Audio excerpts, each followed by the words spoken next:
Hi all and welcome to the Truth, Honour and Integrity Show. Hard-hitting show tonight. What is real, what is not, what is reality, what is not, what is truth, what is not. Right, let's get into it. This week, Project Veritas filed a lawsuit against the New York Times for their defamatory articles attacking Minnesota's ballot harvesting story. And Project Veritas also released screenshots of every claim they believe to be deceptive on part of the New York Times. And Mr. O'Keefe said there was absolutely no deceptive editing done in the videos, and the rampant ballot harvesting fraud taking place in Minnesota was crystal clear for all to see.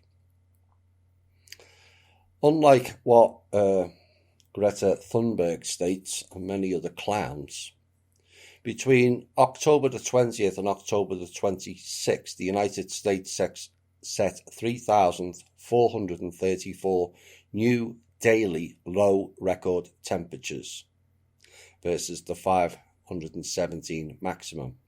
234 new monthly low temperature records versus just the one maximum, as well as 114 all-time low temperature records against the zero maximum. Now, for decades it's been hammered into us that extreme cold events and severe snowstorms will be a thing of the past, that a steadily warming world will see the back of record-breaking lows and all-time heavy snows. But now, after an undeniable increase in Arctic outbreaks over recent years, some members of the AWGW party have felt the need to tweak the narrative.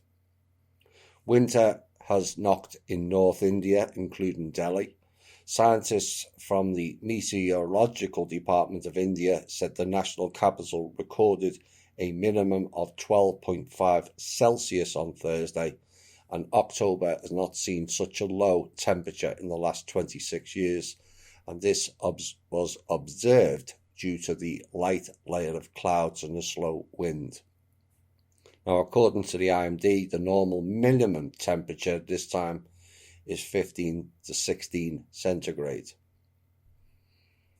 Also this week, when the mainstream media declare a sign on a college campus wall saying it's okay to be white and declare it as a hate message, you know they are running programs of division and the world is going completely mad.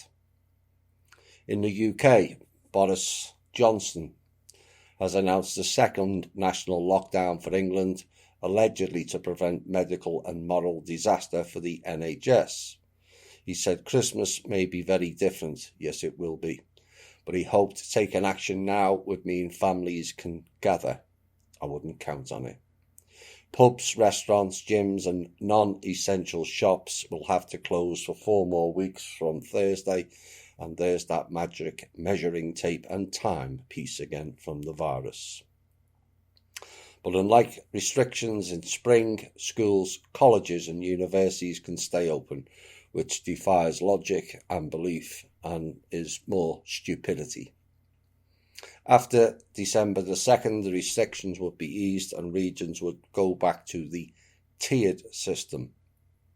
And Mr. Johnson said Christmas is going to be very different this year, perhaps very different. But it's my sincere hope and belief that taking tough action now, we can allow families across the country to be together. Don't count on it.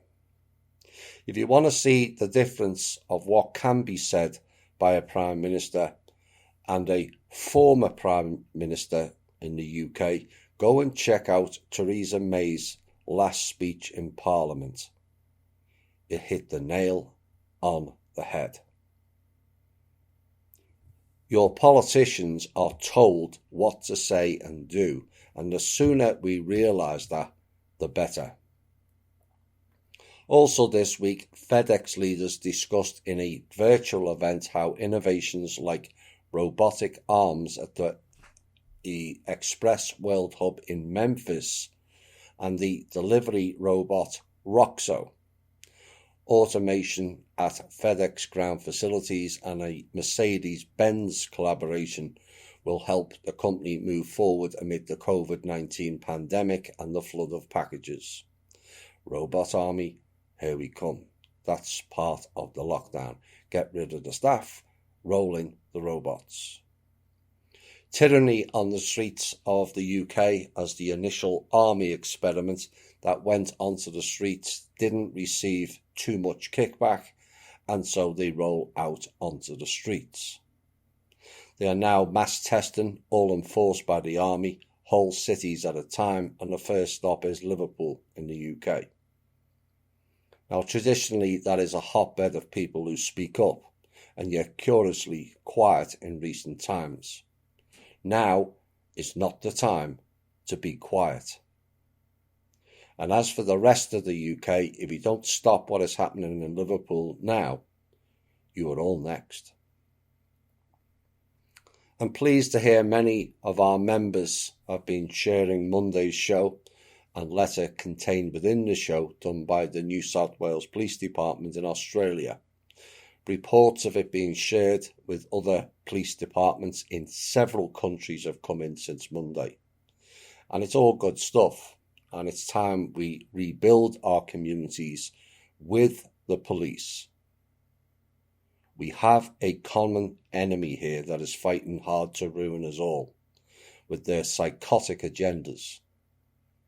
But the police have an added agenda now to work with we the people. 1, we are stronger in terms of solidarity and conviction. 2, in terms of numbers and support. And C, cops will all be replaced by robots unless we act now. Not tomorrow, like the RV, 2 weeks, like Drake, or the latest weight club this coming Monday or Tuesday now. And I mean, now. United we stand, divided we fall. I got a report this week from one of the members that they have contacted some highly respected Indigenous elders about the up-and-coming event at Uluru. And they are aware of what is going on and are warning people about the many dark agendas. Good stuff. What people have to realise over there is some of your ancestors have done enough damage to we the people on this planet 16,500 years ago. With your Kalimar and sacrificial obsessions, and we will not allow you to cause further damage. We broke your stupid ceremonies with a revocation last year. This time we mean business in far greater scope. Message to the Indigenous dark forces, including Sasha Stone. We are coming for you, and we will counteract your stupidity, and there will be consequences of your actions on that day. TikTok.